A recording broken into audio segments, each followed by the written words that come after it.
If you're making your spinning rod cast like this, then this video is for you.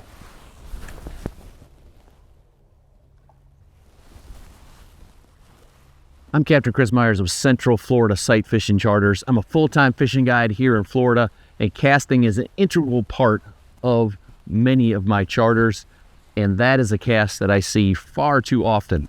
I'm going to show you why you don't want to be casting that way and how you can do it better.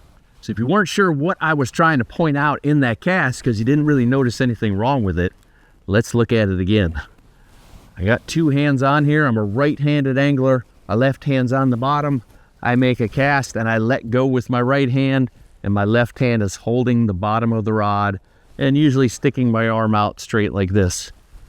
Problem number one with this cast is now when it hits the water, if I were to get a bite right away, I cannot do anything without a delay of me switching my hands back, closing the bail, then starting to turn the handle.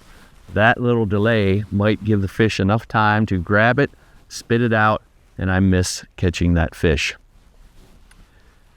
Problem number two with that cast is I have no way to stop additional line from coming off my reel, or even worse, like happened multiple times on charters recently with me, is we were casting near trees or other structure, and this cast, they saw it going in the tree and like, oh no, how do I stop it? Because they were standing like this and watched it go right into the tree because they had no brake. If you're holding on to the bottom of the rod, you don't have a brake system every cast, is a technique that we need every single cast you make. You should be having a brake. I have a complete video on how to use a brake when you are casting. You can check out that in the link below. So I cannot catch fish right away. I cannot stop this from going where I want. And there is a delay from the time this thing hits the water till I can get it going, get it moving again. If there's weeds or other stuff below the surface and I don't want my lure or bait sinking down into the weeds, this cast here, boom, it's already down in there. It's too late. I couldn't move it right away. I never, ever want to let go of my spinning rod or any other rod with the hand I'm casting with while it is in the air. So no matter what style I'm using, whether it's sidearm, whether it's a flip cast, whether it's backhand, straight overhead, I never ever let go with this hand. I only let go with this one after the finger has released the line and it's on its way.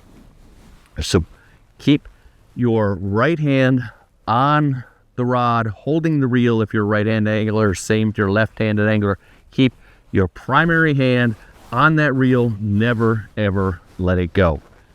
Step number two is I'm going to use this left hand to manipulate the bail to open it, and then it immediately comes down to the bottom. For longer casts or super short casts, I don't even need this hand on the rod. But for longer casts, I definitely want to use this. It makes it much easier. And as soon as this finger lets the line go, this hand is coming above the spool right here to immediately flick that bail closed. I'm going out, stop, flick on the handle, go. So I'm making a cast that has all nice smooth motions. There's no delay in this. I'm gonna do that again. Two hands, I'm set, out, stop, on handle, go. I don't need this hand down here as it's in the water either, because I need this hand to turn the handle, so it needs to be up here the instant it hits the water in case I need to move it and or reel in a fish. So those techniques will help you be able to stop making the old one hand, wrong hand, straight out away from you. It doesn't ever make you cast any farther doing this. It just gets you a heck of a lot more problems and catches you less fish. Learn to use your spinning rod more effectively. Keep your casting hand on that rod and reel at all times. You'll be making much better casts. So if you've been guilty of that, holding this on here, no one ever told you, leave me a comment below how you think that might help you catch more fish, or what's been giving you problems when you've been doing that. And you can check out my video on how to use a brake when you're fishing right here.